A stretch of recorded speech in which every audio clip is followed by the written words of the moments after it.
Ko mutu te tuku pūtea tautoko a te uepu āwhina hunga whara ki te whakataetai kapahaka o te matatini. Nō nā noa nei i taimaia i te rongo mo tēnei kaupapa nei kia mātou o te karere i mua tonu i tōna tainga atu ki ngā taringa o te matatini. Kei a Kingi Kiriona ngā whakamahuki.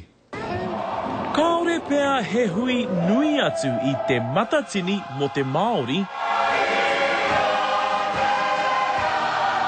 He aha kua tōna nui, kaore tonu tērā i te nawhe mo etahi o ana kaituku moni āwhina.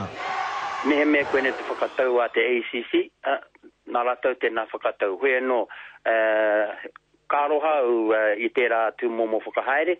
Te kau mano tāra te nui o ngā moni āwhina i tukuna e te kaporeihana āwhina hunga whara mo te matatini i Tauranga. A e toru mano ia matatini i mua i tērā. He oi kua mutu tērā i nāia nei, ka tahi te kōrero ohorere ko tērā ki te matatini. Whakaro hika, me koene te ahotanga o tēnā o ngā kaitautoko o te matatini, ka maho te tuku reta, te waia mai rāne. E te tiro ana te kāpareihana whina hunga whara i tēnei wā, me huri ake, me whotuatu ngā pūtea, ki ēnā e taka nei i roto te whara. E taka nei i roto te whara, ka rewhiwhi mahi ana.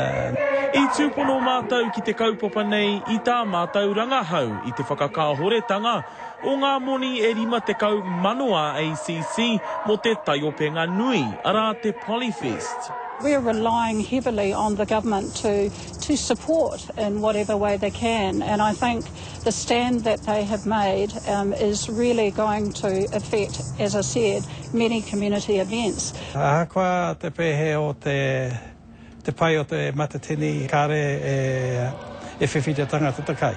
E ai kia herewini aha kua te whakatau a te kaporeihana āwhina hunga whara, ka upoko pakaru tonu te matatini, kia pai ai te whakataetai ki tūranga a te tau e tū mai nei. Kingi Kiriona, Te Karere.